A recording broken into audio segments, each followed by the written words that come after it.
అంటే అది అంటున్నాను, ఏంటి ఇవన్నీ? దానికి పోటీ పడి మాట్లాడడం ఏంటంటే నాకుండే ప్రజలు అర్థం చేసుకోవాలి. మీరు మంజీరాకి తీసుకున్నప్పుడు నేను వెల్కమ్ చేశాక తప్పులేదు. దేవాదులు ఇంకా ముందుకు తీసుకెళ్ళండి, నీళ్లు తప్పే ఉంది. అట్లు ఉండేది ఏదైతే కృష్ణాలో నీళ్లు తక్కువ ఉన్నప్పుడు పైన కడితే ఇంకా నష్టం. అది ప్రొటెక్ట్ చేసుకుంటూ కృష్ణా డెల్టాని ప్రొటెక్ట్ చేసుకొని గోదావరిని అనుసంధానం చేసుకోగలిగితే రాష్ట్రంలో ఇబ్బందులు లేవు. ఇప్పుడు నిన్న చూస్తున్నాం రాయలసీమ లిఫ్ట్ ఇరిగేషన్ ఏంటి, దాని మీద ఏమన్నా ఉందా? దాంట్లో మీనింగ్ ఉందా? వీళ్ళు చేసిన పని మీరు చూస్తే ఎంత ఒక అబద్ధాన్ని 100 సార్లు చెప్తే నిజమైపోతుందని ఇష్టానుసారంగా మాట్లాడతారు. వీళ్ళు ఏం చేశారు? 5/5/2000 జీవోఆర్టీ నెంబర్ 203 3,525 కోట్లతో రాయలసీమ ఎత్తిపోతల పథకానికి అడ్మినిస్ట్రేటివ్ శాంక్షన్ ఇచ్చారు. ఒక అతను తెలంగాణ అతను 15/5/2020 ఎన్జిటికి వెళ్ళారు. 20/5/2020లో ఆయన ఒక ఆర్డర్ ఇచ్చాడు. ప్రాజెక్ట్ని మీకు ఫీజిబిలిటీ రిపోర్ట్ ఉందా, అనుమతులు ఉన్నాయా, సబ్మిట్ చేయమని అడిగాడు. అది ఇచ్చే వరకు మీరు స్టే అని స్టే ఇచ్చాడు. 13/7/2020 మళ్ళా వీడిపోయి అడిగితే దానిపైన పాక్షిక సవరణ ఇస్తూ ప్రాజెక్ట్ నివేదిక TDR DPR పిలవండి, టెండర్లకు పిలవండి అని చెప్పారు. దాన్ని అడ్డం పెట్టుకొని వీళ్ళు మొత్తం వర్కే స్టార్ట్ చేశారు. 29/10/2020 మళ్ళా NGT కంపల్సరీగా మీరు ఈసీ తీసుకోలేదు, ఎన్విరాన్మెంట్ క్లియరెన్స్ స్టాప్ చేయమన్నారు. స్టాప్ చేశారు. ఇది 20/5/2020 ఇచ్చిన ఆదేశాలు మీరు చూస్తే till the report is submitted and application for environmental clearance pending with MOEF and CC is disposed of by them. The state of Andhra Pradesh is directed not to proceed with any work on ground in the guise of preparation of DPR for this Rayalaseema lift irrigation scheme అని ఇచ్చి మళ్ళీ 22/3/2024 DPR లేకుండా మీరు పనులు చేశారు కానీ fine వేశారు. 2,65,00,000 వేశారు. వాస్తవాలు ఈ విధంగా ఉంటే చిల్లర రాజకీయాలు చేయడం ఏంటండి? మీరు అధికారంలో ఉంటే ఒక రూపాయి ఖర్చు పెట్టలేదు. దీనిపైన ఏం చేశారు? అనవసరంగా పెట్టి ఒక 900 కోట్లు కాంట్రాక్ట్ పే చేశారు. ఇవి కాకుండా అనుమతులు లేని ప్రాజెక్టులు వీళ్ళు స్టార్ట్ చేసి దానికి ఒక 2,000 కోట్లు 2,500 కోట్లు పే చేశారు. దానికి ఒక 100 కోట్లు ఫైన్ వేశారు. NGT 25 కోట్లు గవర్నమెంట్ డబ్బులు కట్టారు. అంటే ఏంటి ఈ విచ్చలవిడితనం? ఏంటి వీళ్ళు చేసే పనులు ఏంటి? ఇప్పుడు ఏమంటారు? మేమేదో రాయలసీమను ఉద్ధరించాలనుకుని మా రామానాయుడు గారు ఎక్స్ప్లెయిన్ చేశారు. మొత్తం ఎంత ఉంటుందంటే వీళ్ళు పెట్టిన లిఫ్ట్ ఇరిగేషన్ చేయడానికి 34 TMC. మన వాటా ప్రకారం మనకు వచ్చేది 22 TMC. ఇప్పటికే ముచ్చుమర్రు ఉంది అక్కడ. దాని ద్వారా నీళ్లు తీసుకోవచ్చు. నువ్వేదో పెట్టేశాను, నేనేదో పెట్టేశాను, రాయలసీమకు అన్ని న్యాయం జరిగిపోయింది. రాయలసీమ పోయి చూస్తే ఎవ్రీ రిజర్వాయర్ నీళ్లు కట్టాం, ఎవ్రీ రిజర్వాయర్ని పూర్తి చేశాం. ఎప్పుడూ రానటువంటి బ్రహ్మసాగర్ కూడా నీళ్లు ఇప్పించి పూర్తి చేశాం. ఈ సంవత్సరం 17 TMC 18 TMC నీళ్లు బ్రహ్మసాగర్లో ఉన్నాయి. That is our commitment. Sir, Sambasivarao here from Hindu. ఇన్ని అక్కడ అవకతవకలను మీరు ఐడెంటిఫై చేశామని చెప్తున్నారు కదా, వాటి మీద ఎంక్వైరీ కానీ ఏదన్నా? ఏది? ఇప్పుడు కొన్ని ప్రాజెక్ట్స్లో అవకతవకలు మీరు ఐడెంటిఫై చేశామని చెప్తున్నారు. వాటి మీద మీరేమైనా ఎంక్వైరీ చేయడం కానీ, యాక్షన్ తీసుకోవడం కానీ, కన్సర్న్ ఆఫీసర్స్ మీద కానీ, కన్సర్న్ కాంట్రాక్టర్స్ మీద కానీ అన్నీ చేయాలి. ముందు అప్రూవల్ లేకుండా పనులు చేసి తర్వాత 30 ఏళ్ళు పడుతుంది వీళ్ళ కథలన్నీ చేయాలంటే. మనకు ఎంక్వైరీ చేసుకుంటా కూర్చుంటుంటే అన్ని ఏం చేయాలో జరుగుతున్నా మీరు చూస్తున్నారు. ఎంక్వైరీల కోసం కాలయాపన చేస్తా, ఎంక్వైరీలు చేయాల్సిందే తప్పదు. కానీ వీళ్ళు చేసిన పనులన్నీ మనం ఎంక్వైరీ చేయకపోయినా కూడా హైకోర్టు కూడా చెప్తా ఉంది ఇప్పుడు TTDది. అప్పుడు జరిగిన అవకతవకల మీద మీరు ఎందుకు యాక్షన్ తీసుకోలేదని చెప్పే పరిస్థితికి వచ్చారు. ఒకటి రెండు కాదు కదా, వ్యవస్థని మొత్తం కుప్పగొల్చారు.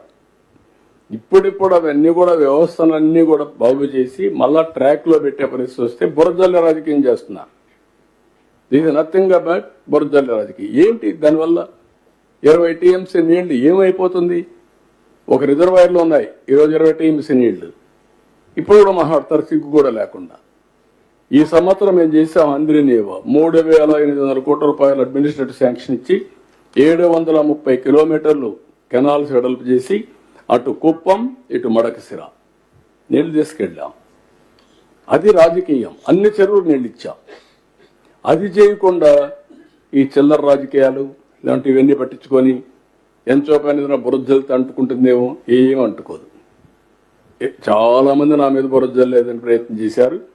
ఆ బురదలో వాళ్ళు కోరుకుపోయారు తప్ప ఏమీ కాదు, ఏం జరగదు. ఇది గుర్తుపెట్టుకోవాల్సిందిగా నేను కోరుతున్నా. కన్స్ట్రక్టివ్ పాలిటిక్స్ చేయండి. మీరు చేయలేని పనులు మా మీద నెపవేసి తప్పించుకునే ప్రయత్నం చేయడం కరెక్ట్ కాదు. ఫైనల్గా ఒకటే చెప్తున్నా, ఈ ప్రాజెక్టు ద్వారా రాబోయే రోజుల్లో నదుల అనుసంధానం నాకు ఒక కోరిక ఉంది. దేశంలోనే నదుల అనుసంధానం జరగాలని నా కోరిక. ఒకప్పుడు 2000 సంవత్సరాల్లో గంగా కావేరి అనుసంధానం జరగాలని ప్రధానమంత్రి వాజ్పేయి గారి మీద చాలా ఒత్తిడి తీసుకొస్తే అప్పుడు ఆయన ఒక టాస్క్ ఫోర్స్ వేశారు. సురేష్ ప్రభుని టాస్క్ ఫోర్స్ చైర్మన్ కూడా వేశారు. అది జరుగుంటే జరగాలి. అది జరిగితే ఈ దేశంలో నీటి సమస్య ఉండదు. ఎక్కడికక్కడ ప్రతి ఒక్కరు కూడా అడ్డం పడతారు, కానీ దేశమంతా జరిగి పై నుంచి కింది వరకు కానీ సర్ప్లస్ డెఫిషిట్ రీజన్స్ అన్ని కవర్ చేసుకుంటూ వస్తే దేశం మొత్తం సస్యశ్యామలం అవుతుంది. ఇది చేయాల్సిన అవసరం ఉంది. నేను ఇటీవల కాలంలో ప్రధానమంత్రి గారిని అడిగితే వారు ఏమన్నారంటే, మీరు రాష్ట్రంలో ఇంట్రా రివర్స్ చేయమన్నారు. ఇంట్రా రివర్స్ మీరు చేయగలిగితే రేపు రాబోయే రోజుల్లో ఇంటర్ లింకేజ్ కూడా మనం ఈజీ అవుతుంది. అది నెక్స్ట్ స్టెప్ చేద్దామన్నారు. ఆంధ్రప్రదేశ్కి ఒక అడ్వాంటేజ్ ఉంది. ఆ అడ్వాంటేజ్ అంటే బైఫర్కేషన్ వల్ల ఇబ్బందులు వచ్చాయి. గోదావరి, కృష్ణ, పెన్నా, వంశధార అన్ని సముద్రంలోకి ఇక్కడి నుంచే వెళ్తాయి. శ్రీకాకుళం నుంచి నెల్లూరు వరకు అన్ని రాష్ట్రాల్లో ఎక్కడి నుంచి నీళ్లు వచ్చినా, కడాన వరదల్లో మనం ఉంచిన కడాన నీళ్లు ఇక్కడి నుంచి సముద్రానికి పోతాయి. ఆ సముద్రానికి పోయే నీళ్లు కొద్దిగా కానీ మనం వాడుకోగలిగితే నష్టం వస్తుంది, లాభం వస్తుంది. మొన్న ఇటీవల మీరు చూశారు, తెలంగాణలో వర్షం పడింది. ఆ నీళ్ళు ఎక్కడికి వచ్చాయి?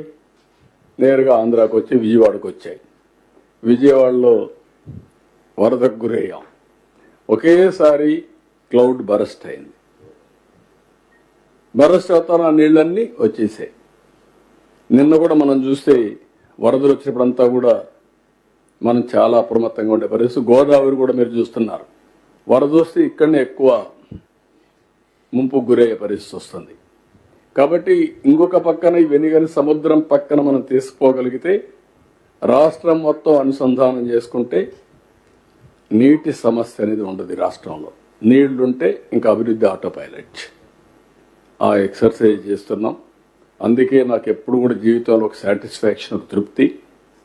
ఆల్ ప్రాజెక్ట్స్ ఈరోజు ఈ రాష్ట్రంలో కట్టిన ప్రాజెక్ట్స్ అన్ని నా సుదీర్ఘ రాజకీయ జీవితంలో మోస్ట్ ఆఫ్ ది ప్రాజెక్ట్స్ నేనే స్టార్ట్ చేశా, నేనే పూర్తి చేశా.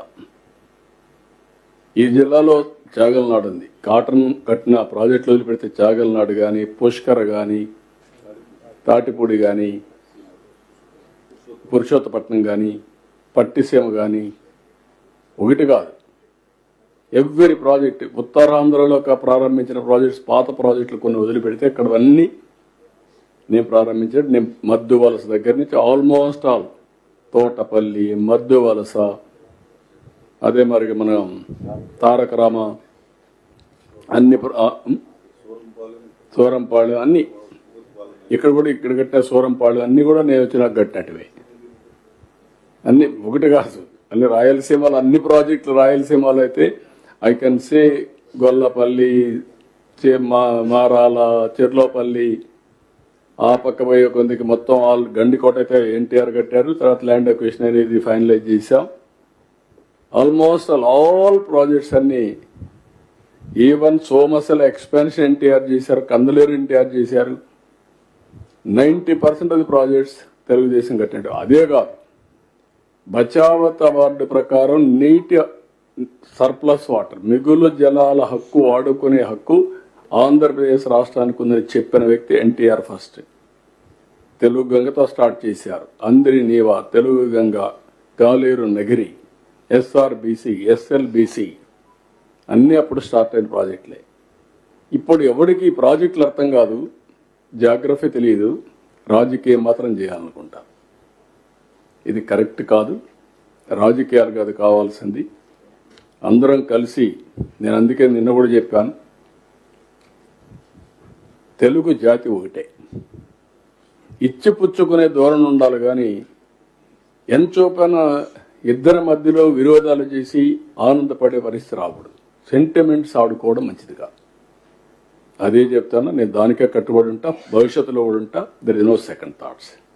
With this I'm thanking all of you. Thank you. Sir ఏమన్నా క్వశ్చన్స్ ఉందా? టైం లేదా మీకు? ఢిల్లీ వెళ్ళాలి కదా మీరు? I know. ఢిల్లీకి వెళ్తున్నా. యా